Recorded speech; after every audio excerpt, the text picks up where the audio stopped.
Hello, this is Mel Thompson, and this is a podcast in a series of podcasts about political risk. Today I'll be discussing Chilean pension reform. Like all reforms in all countries at all levels, there needs to be a consensus of how to implement change to pension systems. Nations with despots and dictators running them usually don't have payments that are called pensions, but they are always paying out money to somebody for some reason, and that's why they're able to maintain power in many cases.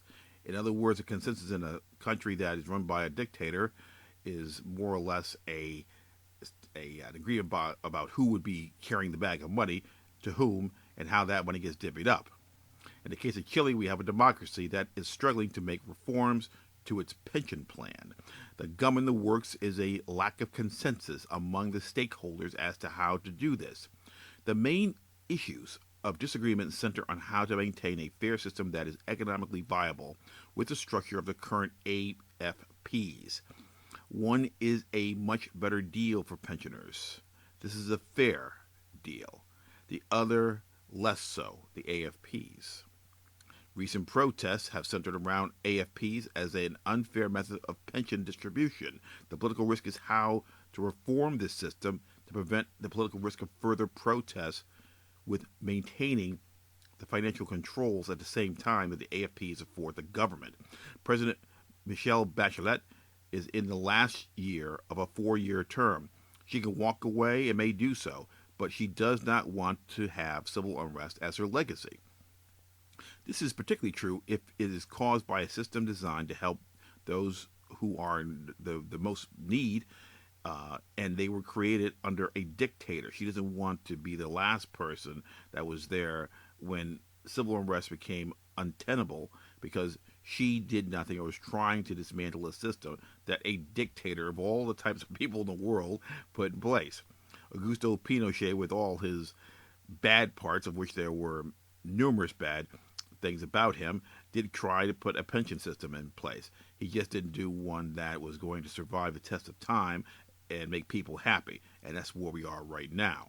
Now, as a practical matter, the commission that the president has created to look at this issue, and I have look in quotation marks if you can kind of understand where this is going. The commission that was created to look at this particular issue is just window dressing that will accomplish nothing without the political will of the legislature. There seems to be zero will to go around, and the prospects of continued and increasing civil unrest around this issue just seems to be more likely.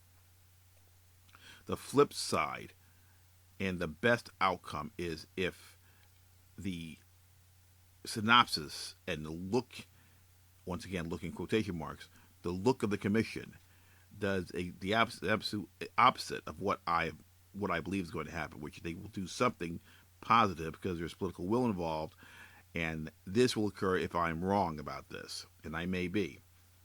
The political will to reform the system emerges based upon recommendations from this commission or a combination of the two, one way or another, somehow put together a brand new and workable plan that makes everybody happy more so than they are right now.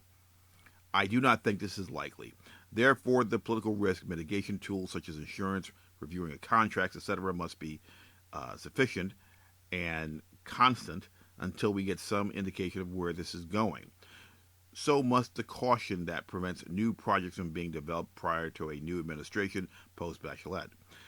The uncertainty of the legislature outcome and the legislative outcome, two different words, legislator and legislative, keep that in mind. Elections change legislatures. Legislative outcome, in this case, is the actual political will we've been discussing.